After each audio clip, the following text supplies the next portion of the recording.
a wedding. I did a wedding yesterday, Oh, and cool. Okay. I do not love doing weddings. Like, I don't love them, honestly. But I really enjoyed this wedding because I really realized things and I saw things that I never really saw before. Like, I love doing funerals. Like, I love it. People are real. There's a lot of healing Same. takes place. At weddings, a lot of weddings, 8 people have 8 different opinions and 7 people are unhappy, when you decide to do something a certain way.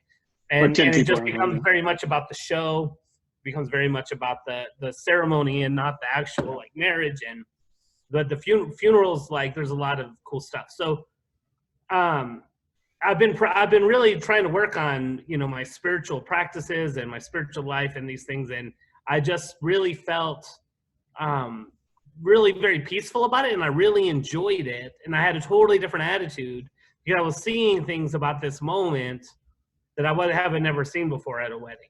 And it was a good friend of mine that got married. Like, I really liked it.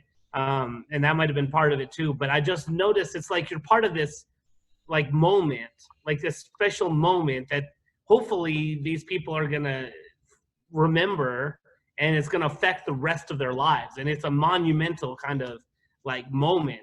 And so there was a moment like when they were exchanging vows, and like, I just felt like, wow, like we're like something, this is like a serious, in life, we don't have serious moments like this very much. And I really attribute to that appreciation, that attitude, the better attitude I have to these spiritual journeys. And it was just a really special, really cool wedding.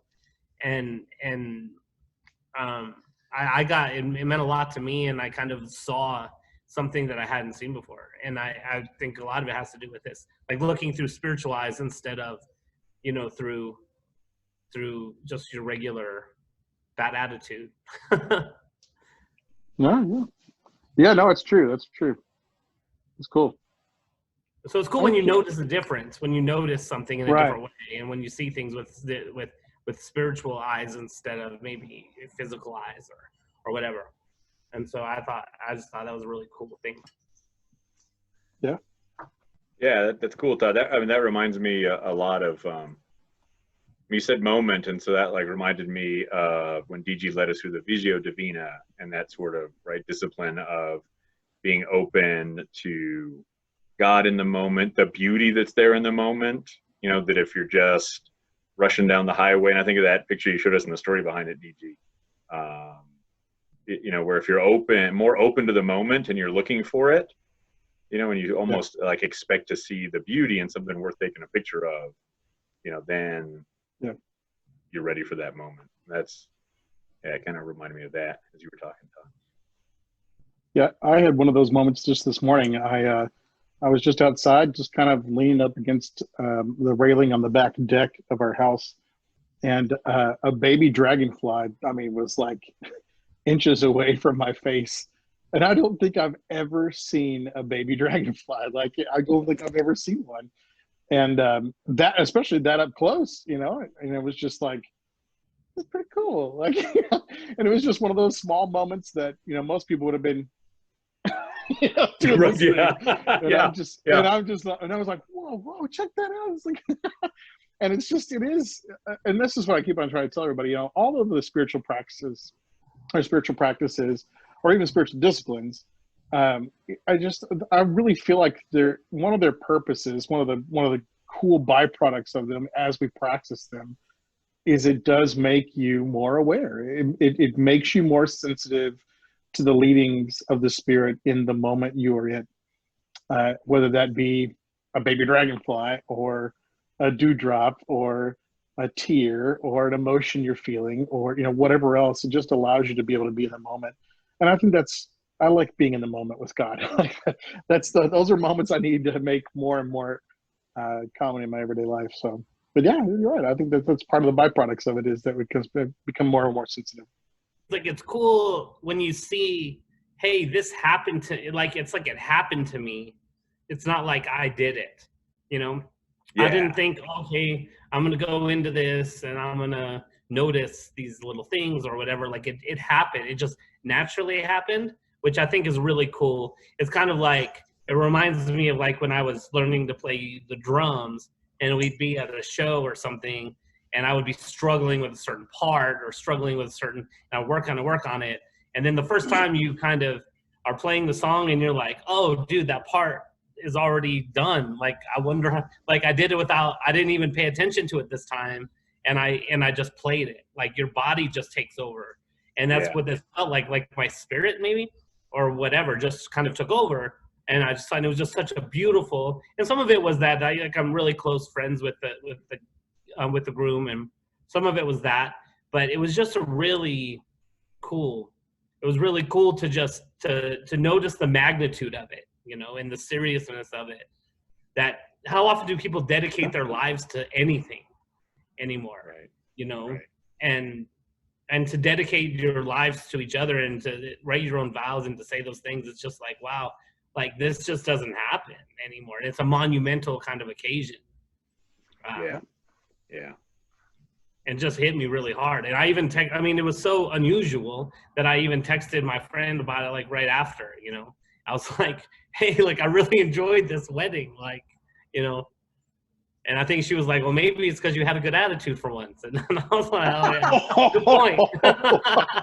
It does, right? And that of course to me is, you know, the more you dive into this stuff, the more you see the interrelationship of all of it, right? And it shows up. And like we talked however many weeks ago it was now about, you know, that piece that's about union, the unitive piece of spirituality and mysticism, and like our references, you know, to Thomas Merton having his experience of you know, really being united with all these strangers that were walking around him.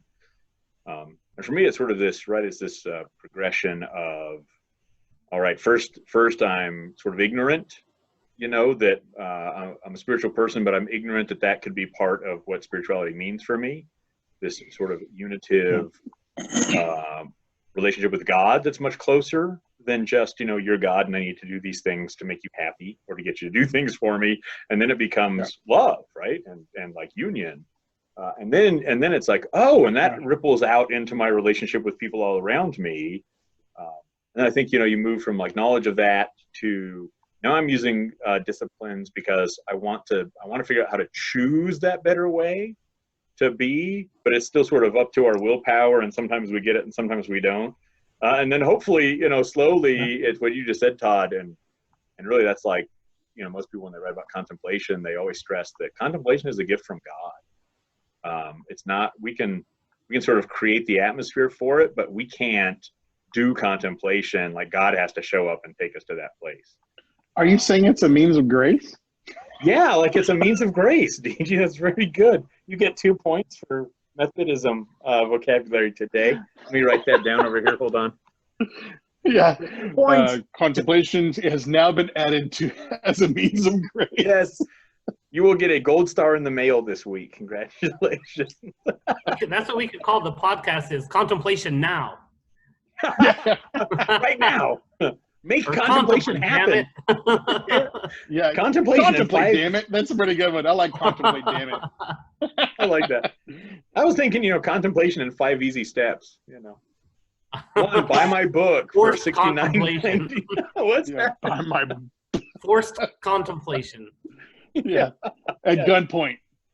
You And will we can even contemplate borrow right we now. can borrow your logo for your Yeah, there you your go, for the band. band. That's the 2 guns. Yes. And it's silly because of course that's not the right word. Yeah. We might think about it. That's a good one. I like that too. But anyway, yeah, and you know, and like I heard you say, Todd, like it just like it happened to you, right? It was, you didn't even really do anything about it. I think really, I mean, that's sort of the beautiful journey that we're looking for in spirituality, and especially this more mystical and contemplative piece of it is, you know, this assurance that we do the discipline so that in time, you know, it soaks down and then it's no longer even something we have to choose to do. And I think that I have to say too here, or add this in, that I think there's a definite connection between our emotions and our physical well-being and our spiritual well-being, because that's definitely a part of it. Like I feel, you know, I've been running almost every day. I ran 33 miles last month. I ran 11 miles the month before. And so like I'm increasing all of that. I'm losing weight. I'm feeling better. And so I feel like that affects, like that leads, like all these things connect. You know, my spiritual life is better because my physical life is better. And I think vice versa. I can find time to run and I meditate, like definitely get into a meditative state when I'm running, and it's almost addictive. And like it all ties together, like all of it, like, you know, and then I do better with other things because I can concentrate better and like everything. So it definitely, there's all these other pieces to it that I think that if we only focus on one thing, it's kind of like that force, like we're trying to force one thing to happen, but really it's a holistic, you know, thing about our whole lives. And so that's something I've kind of noticed too. When I feel more confident, you know, my robe fits me better, like whatever, like I have to have something to do with me enjoying the wedding too, you know? And so I think there's a lot of parts to that. And I know that when I'm physically more tired, like I can like my spirituality even gets better. Like when I've worn myself out, when I get a lot of sleep, but then I physically exhaust myself, I'm in more of a state of that, and meditation feels different in those other things. So that's something I'm realizing, you know, too. Yeah. I mean, yeah, I've actually, I mean, there's been times in my life when I really was just running to like pure exhaustion kind of a thing. And man, when you're at pure exhaustion, that is a ripe time for worship. That is a ripe time because everything is kind of just leveled out and all you can really focus on is breath. and man, you're right. It is something that's just super powerful when you are just at I don't want to say your lowest, but you know, at space and a time where, I mean, you're just focused on just some basic things like breathing and walking or sitting down or whatever else. That's some of my most amazing time spent with God is when I'm completely exhausted. And you're vulnerable, and your guard is down, and there's something really, it's different. If I just don't sleep well, it's not, I'm irritated and it doesn't work the same when I use my body. It really, there's the mind, body, spirit connection, really something a lot to that. Yeah. We know, and I mean, that reminds me, you know, like the monastic expression of Christianity, which, I mean, safeguarded Christianity, but, you know, also the more I look back at church history, you know, from a little different vantage point than I had when I studied it all in seminary, and realize, you know, every major writer, church leader we had for 1,000 years came out of the monastic system. I mean, they were either a monk or a nun, you know, and then became other things. And even most of the bishops spent some time in monasteries, you know, maybe not their whole lives, but they were sort of immersed in that. And just, you know, how much that insight that you all just talked about was woven into the monastic lifestyle and practice. Like you'd get up in the morning and you would go and work with your hands in the field, and you would work hard, right? And depending upon, you know, what your health, you would have different tasks to do, but everybody there worked, you know, and combined intermittent fasting, you know, then they didn't eat until 2:00 in the afternoon. But then they ate, and then, you know, everything started slowing down, and it took a more spiritual focus. So they worked really hard, but nobody was working, you know, 70-hour weeks like we do now. They kept, you know, Sunday for worship and Saturday for rest. And I mean, they had, you know, good Sabbath and good downtime schedules, but they also really knew there is something about that whole self, you know, and that whole system was set up to, you know, work the body and work through the emotions and work the mind and work the spirit and all that stuff in harmony. And you know, I don't think we have to do that old school monasticism, but man, there's some insights from that tradition that, and I know, I mean, DG, you're doing a lot with that. Probably some other podcasts to really talk about, you know, some modern friar movement and, you know, learning, you know, neo-monastic trends and stuff like that. But there's some real wisdom in those basic, we've talked about that before, those basic rhythms of life, even that we're talking about, you know. Yeah. Yeah, definitely. I think that's just one of the reasons I'm drawn to neo-Friarism. I mean, it really is. It's a part of it is just, you know, it's a calling. It's almost kind of like an extension of my clergy calling piece that I've had, you know, since forever. But yeah, I mean, there is a piece of that that's just kind of like, no, I long for the rhythms. I long for the stability that comes with rhythms, and I want to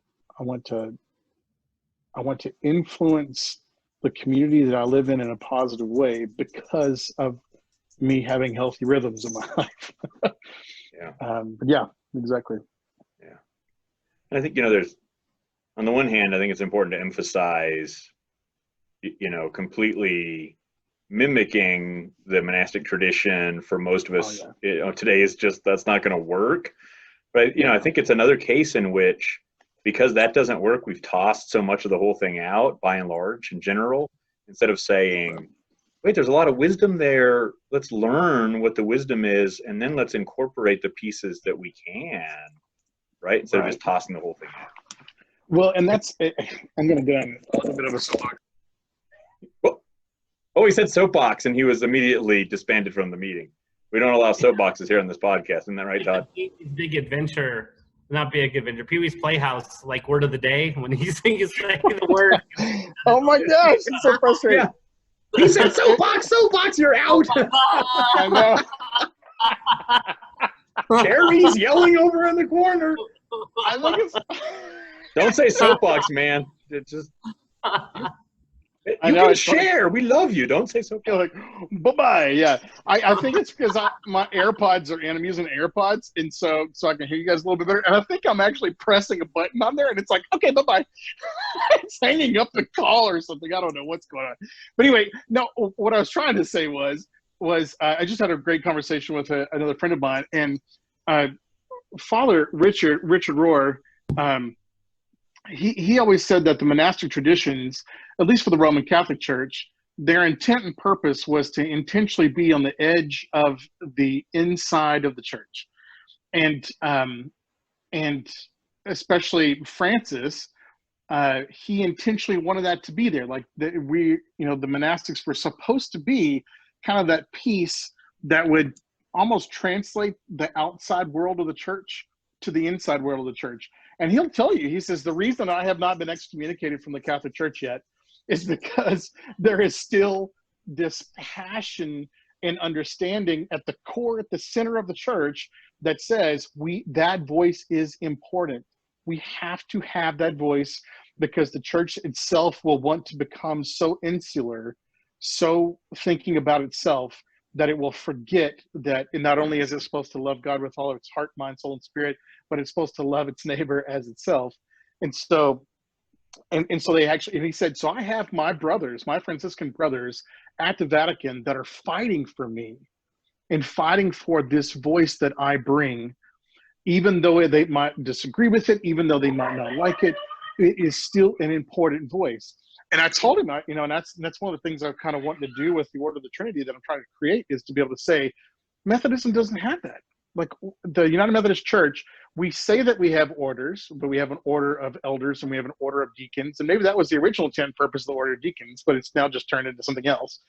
But we need that voice at the center of the church, and we need neo-friars that are on the edge of the inside, practicing spiritual disciplines and spiritual practices, so that we can disciple the rest of the church, but also do it by living it out our lives on the edge of the inside.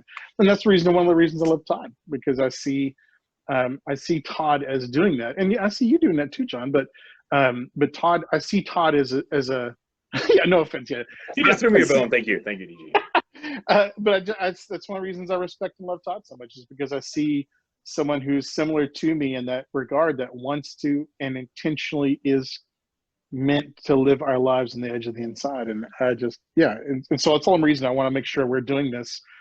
Anyway, that's my soapbox. It's one of the reasons I'm passionate about wearing the work smock and doing this daily rhythm piece and wanting to provide a space for everyone to be able to be loved in the middle of that too, to be able to transform our communities. But anyway, sorry. Okay. I'm off. And maybe we can work to create some of that space more, like intentionally. I mean, everything's changing right now. So now's a good time to maybe claim some spots for people and create space for people outside of that. Because I mean, I know you and the three of us have for sure struggled with institutional presence and how to be part of something yet still fulfill our calling in a place that says, and even in the Book of Discipline says, hey, there's space for you. But in practicality, we've all three had a hard time, and Scott as well, had a hard time finding space within the institution. And that's part of what's gone wrong. That's part of why we're having some crisis right now, I think, is that we have not had those voices we have not embraced those voices from the edge, which is easy for me to say, because I'm out there. But I just think that it just behooves the institution itself for its longevity to have voices and embrace the presence of those people, like us and others who have, a friend of mine had to take a leave of absence to have a ministry that she felt very passionate about, and that's what really woke me up. I'm like, man, really? Like, this is like super legitimate, at least as legitimate as what I want to do, if not more legitimate, and in the eyes of the institution. And there's no space. And we have to carve that out. But maybe we can help carve that out for other people, in the times to come, because I don't want to just start a new thing and be outside it. I mean, that's always been an option, but I don't want to do that. Like, I want to insist that we do this the right way and include voices from the edge of land. So I never thought of the monastic movement as being that or doing that. So that's very new to me. Like, I've always been critical of, hey, they just sit around and they, exile themselves away from society, and they just, maybe, make beer and sell books and, or translate scripture. And I've never had a real, I've always been critical. I'm like, we got to be in the world. We got to do it right. But that's exactly what, that's a very ignorant position, for me to take, which is literally just ignorance, is because I just don't know better. Just don't know, And so now I'm learning, and you saying that makes me even more intrigued and more interested in that. And what's your, so in your elevator speech, if Leonardo DiCaprio's in the elevator with you and he's like, what's a friar? What's the difference between a friar and a monk? What's your elevator speech about what that is? It's, I mean, just very, very simplistic terms. And to be honest with you, I'm kind of still trying to reimagine that, to be honest with you. But I mean, most people, when they think of a monk, sorry, my dog wants to join us. Most of the people, when they think of a monk, they think of cloistered, they think of going away and putting up, living in communes, or, those kinds of things, monasteries and convents, and just staying there and just spending that time in prayer and having that rhythm. And they see themselves as literally praying literally for the church and the world. And they think, and they see that as a great importance, especially the prayer piece. But the friars traditionally have been ones that said, okay, I'll accept that rule of life. I'll take vows of, whatever it is, poverty and hospitality, whatever else it is. But I don't want to be cloistered. I'm going to be in the world. I'm going to be feeding the homeless, and I'm going to be, clothing the naked. And so to me, it has much more of a social justice aspect to it. And so it is one of those things where I love being in rhythm with the daily hours. I mean, with the daily prayer and the hours. I love the aspect of and the idea of having a shared rule of life. But I want to be in community. I have to be in the world. And that's the piece, that's the Jesus piece for me. That's just like, Jesus did not just set up shop and grab a blackboard and just start teaching all the time. he was like, "Hey, let's talk and walk." You know, and that's the piece that I see the Friars kind of emulating a little bit more than just the typical understanding of a monastery kind of monk, is that they're out there. They are intentionally out there making the world a better place with their hands and feet and voice. And I really don't want to dismiss at all the monks and the nuns and whoever else that have understanding of a cloistered understanding. They just choose to put their emphasis on the praying for the world and praying for the church piece of it. And they take it very almost literal, the pray without ceasing kind of a thing. But I always honored and loved the friars that were out there intentionally saying, no, I want to, they're like the missionaries of the monks, like to go out, something other than the cloistered area. But I mean, there's all different kinds of ways of understanding friars and things like that. But that's also the reason I choose friar as opposed to just monk or neo-monasticism. I like neo-friarism language better, just because it has a little bit of that connotation to it. And that's why Friar Tuck made the Robin Hood story. And exactly. Yeah, Friar Tuck. We never heard. Exactly. That's why beer's good. And well, and he was in the city. I mean, that's the only friar I know, right? Is Friar Tuck. So that's and he was in the city, right? And he was in the action, and and so I really like that too. I never knew there was a difference. All right, so me, I always like the resource stuff right off my shelf. So like for neo-monasticism, I mean the classic stuff is Shane Claiborne, Jonathan Wilson Hartgrove. There's a whole series like Rutba House and places like that for neo-monasticism, which is very different from the old monasticism. They're very engaged in their communities, but if people are interested, like that's a place to look. You might know this one, the Bessenecker book, The New Friars. Do you know that one, DG? Yeah, you're nodding your head. So that's one for people to kind of look at the neo-friars or the modern friar movement.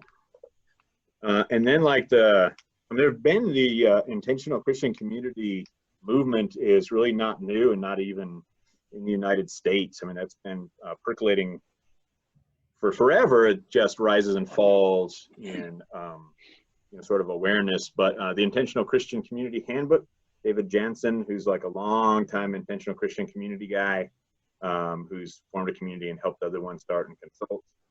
That's like another little textbook for those who are interested in that. So, I like pulling stuff off my shelf, and there's good stuff out there to engage in those conversations. Yeah, exactly. That's awesome. Exactly. I did some work. I used to take youth groups up to Philadelphia, where Shane Claiborne has the Simple Way. Him and his friends live up there and do a lot of work with the homeless and really poverty-stricken area up there. And so they really put it into talking about friarism, right? They live in the poorest part of Philadelphia, and they live together in community, and they do things to try to help get people, places to live. And while we were there, we had a sit-in at one of the offices, and this family, 2 kids, husband and wife, they got a home while we were there. They got a house. We had to protest, and we had to sit in at the office, and it was super cool. I mean, you couldn't ask for a better experience for these youth to go and do this thing. Like it would be almost good to set it up, but I'm pretty sure it wasn't set up. But if you could set it up that way to see the fruit while you're still there, to see the fruit of your labor and to see that stuff works, like there couldn't have been a better experience. And that's, for me, but like to be a high school kid and to be a part of that, man, that's cool. Really cool. Yeah, it's cool. So yeah, I like that. And this stuff applies to real life in ways, and that's really important to me too, DG, like what you were saying, like that idea is cool. Yeah, absolutely. I mean, I think, for me, Todd, and I mean, I used to feel the same way, and like the circles that I sort of grew up in.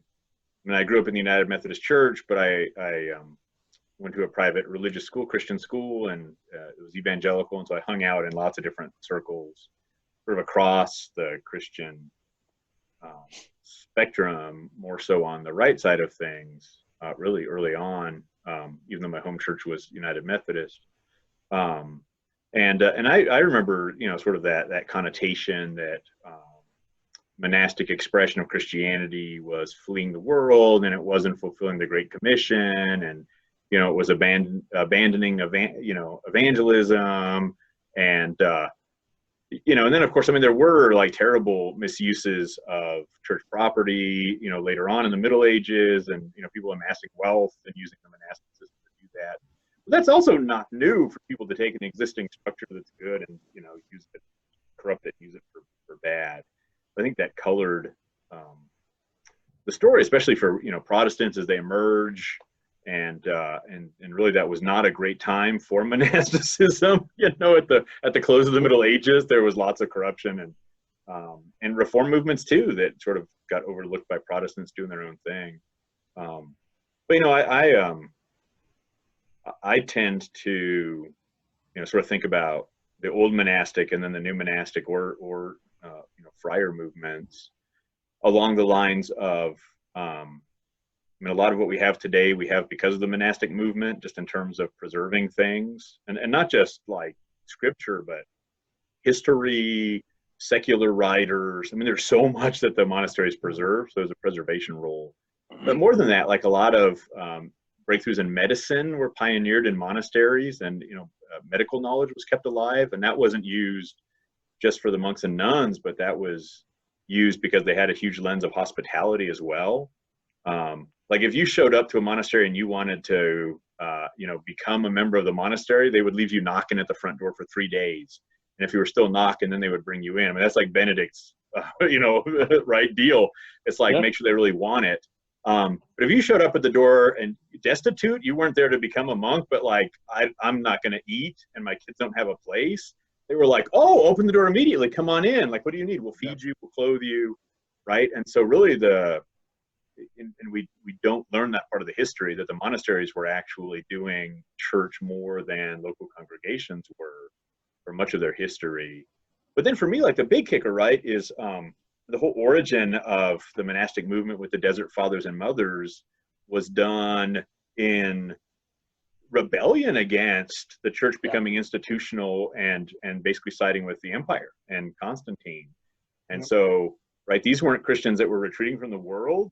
They were the ones that were basically saying the church is going to the world in a bad way, and so we've got to like preserve for the sake of the world and sort of retreat from that. We don't believe in, the imperial expansion using religion. We don't believe in, sort of, just succumbing to all those temptations. We want to preserve the church. And for them, they like lit out into the deserts, but they never would have described it as, oh, we're retreating from the world, or we don't care, right? Do our own thing. They would have been like, what are you talking about? Like we're doing this so we can turn back around and be there, because we don't think the mainstream church is going to make it. And that it's to me, almost like, right? Yeah, go ahead. I get that now than I ever have, and I mean, that's maybe I'm getting older, or maybe times are changing, and this is part of a cycle of things, right? But I read a quote today that said that we tried to make America, a Christian nation, and we ended up making Christianity American, and that hit me really hard, because I think that's exactly, and so even to retreat from the church as we know it and create something separate, because we just see, I mean, it's crazy. What the church is doing is crazy right now. And always has been with the Crusades, and always, I mean, you've always had like this mainstream thing happening, the Pharisees, like this mainstream religious thing, and then the Jesus people kind of like created something outside of that, and sometimes you have to get out. Sometimes you have to get out of that and start something, somewhere else to preserve that, or else you just get corrupt too, like with everything else. Or even like the whole idea that, that X-ile is based on, right, is the X-ile, when people like, the church got so corrupt and idolatry was so heavy that then they just got booted out, and they had to go and be the minority and say, remember who you are. And the interesting thing, as I was writing my dissertation, what I discovered when I was kind of pushed a little bit more on this, which was great, that the prophets stopped writing about idolatry after the exile. Like, that's all they wrote. They were all just harping on idolatry, cut it out, stop the idolatry. And then as soon as the people got booted out and the temple got destroyed, it was all about, like, okay, like, find things are going to be okay, hope and all those things became the message of the prophets instead. And that's just super, super interesting. So sometimes removing yourself from that is the most social justice-y thing you can do. And I never got that, until recently. I mean, even right now, I'm starting to get that, more and more because of this conversation. Yeah, a new reformation is upon us, and God can use the ruins of a collapsed church and be able to build it up, not in a negative way, not in a self-preserving way, but in a more rich and beautiful way, with the Spirit being the head and the Spirit being the helm. So anyway, I've been really thinking through all those kinds of things lately, kind of comparing the polarization of society, and how social media has played a role in that, and then also how I really do believe, and I do believe in the big R word, Reformation. Peace is slowly coming upon us, and Phyllis Tickle would agree with that, and several other ones, but about a whole cyclical 500 years and 1,000-year kind of time period. But I think we're at a really important time, Todd, and I think you're right that this is the opportunity that we have, when that new Reformation occurs, to be able to be a Wesley and save the world, save Christianity with a new way of being that could be ancient as well. So anyway, yeah, I completely agree with you. I love that idea and that understanding.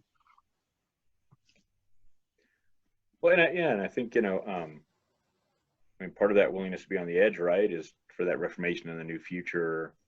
And Todd, you mentioned like X-ile, right? I mean, all those movements in the past were made up of people that finally sort of had the opportunity to choose something different, right? And so, as well as new people that were disillusioned with what it looked like and weren't, participating in the whatever the mainstream was at that time, but when there was something new, then they were interested in that.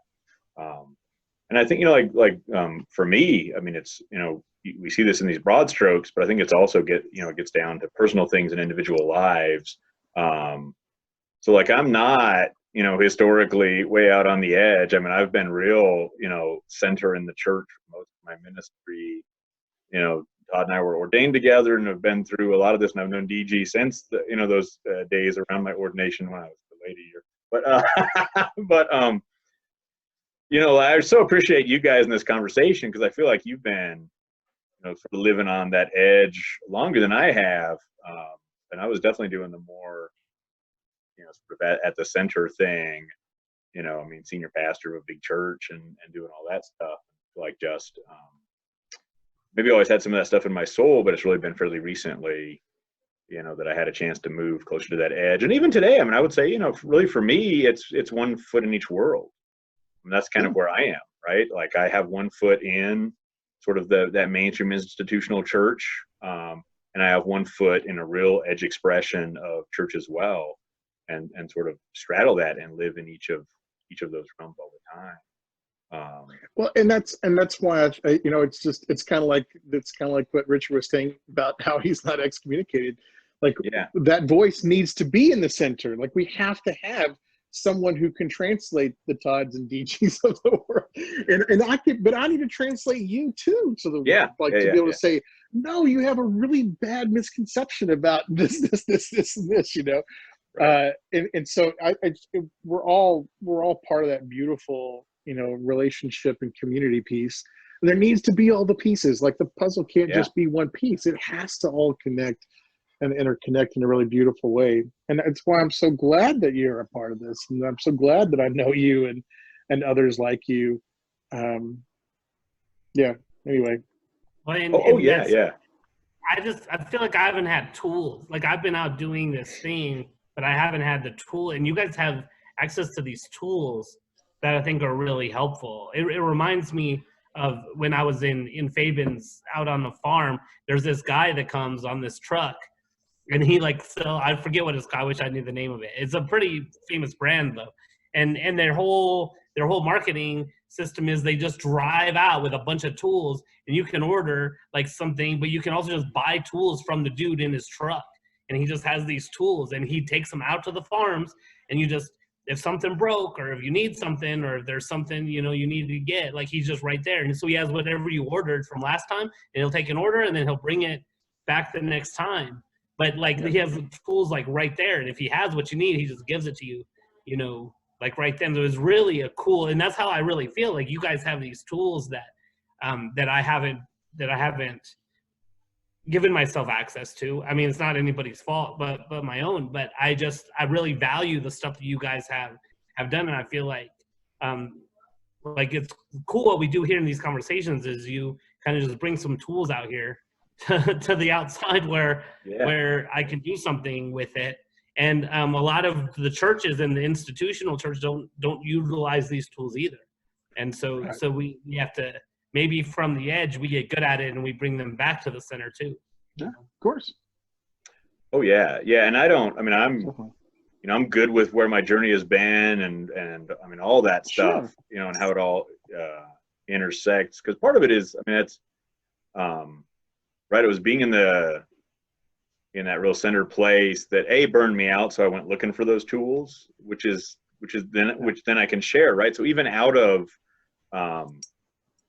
you know, the hardship or even some of that burnout or even some of the failings, you know, of individual life or corporate life together, often that almost gives a greater impetus to go and find those resources. I mean, that's really what drove me to be like, okay, I got to go find these missing pieces, you know, or else you know, I'm totally out. And then it's just interesting how, right, like that journey then shifts you a little bit out of the center. And then, you know, but now you're drifting toward the edge, but you've got some tools to, you know, like you were saying, Todd, that's a great metaphor, that guy in the tool truck, right? And so now, you know, I'm coming out of the center and I've got that truck, but I found some tools by necessity. I mean, it's so messy and crazy, but it works really well, right? Because part of what makes these conversations cool is we all have these really different flight paths.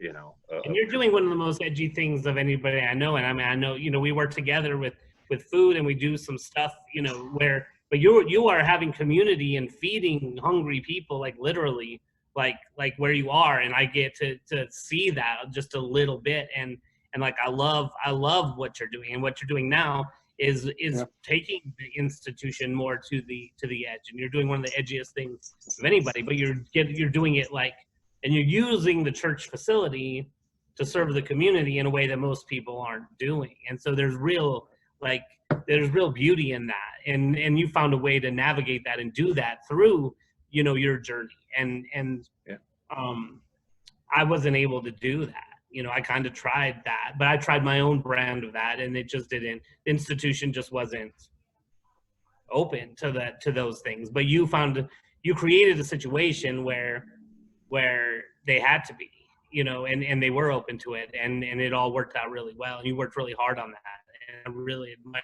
stuff you've been doing. And you know, DG and I have been in similar boats where we've been in churches and tried stuff. And DG was super successful in Kentucky, you know, but the institution just didn't, for whatever reason, want to wrap their arms around like probably one of the most successful ministries that I've seen since I've been, you know, a pastor. And that's so hurtful. Not just to DG, but it hurts all of us that want to do something new.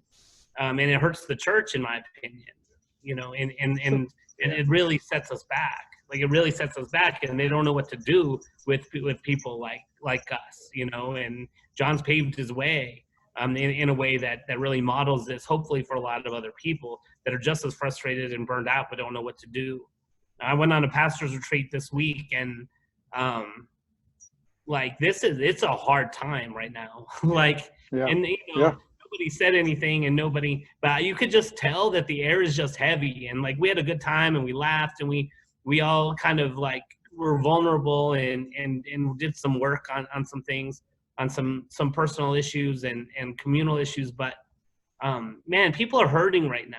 Like, in a way, you can just see it and you can just feel it. And so, and it's no new pain to us, but it is new to some people. And it's old pain for a lot of other people that aren't part of this conversation right now either. So I think we have we need to start taking those tool trucks around, to more and more people, but we got to get the tools first, and we got to collect them and start collecting them. And that's what I see myself doing. This has been super valuable for me, and it'll continue to be, I think. And I think it's super valuable to the future of the church. And we see what's happened in Europe, and we see, but some really cool stuff is coming out of Europe, with the church. And so maybe we focus on those things, too. But thank you guys so much. I appreciate y'all. And did somebody have a closing prayer? Oh, that's my job. Do you have one ready, or we can? Oh yeah. Oh, you have one. I've got, yeah. We had the whole prayer thing planned that we didn't go and do, and so it was our fault collectively. It's fun. I think I've used this one before, but I think it really feels relevant for our conversation. So I'm going to end with this. I'm pretty sure I've used this before, but we can use it again. I think it's a good prayer for today. Let us pray. My Lord and my God, take from me everything that distances me from you. My Lord and my God, give me everything that brings me closer to you. My Lord and my God, detach me from myself to give my all to you. Amen.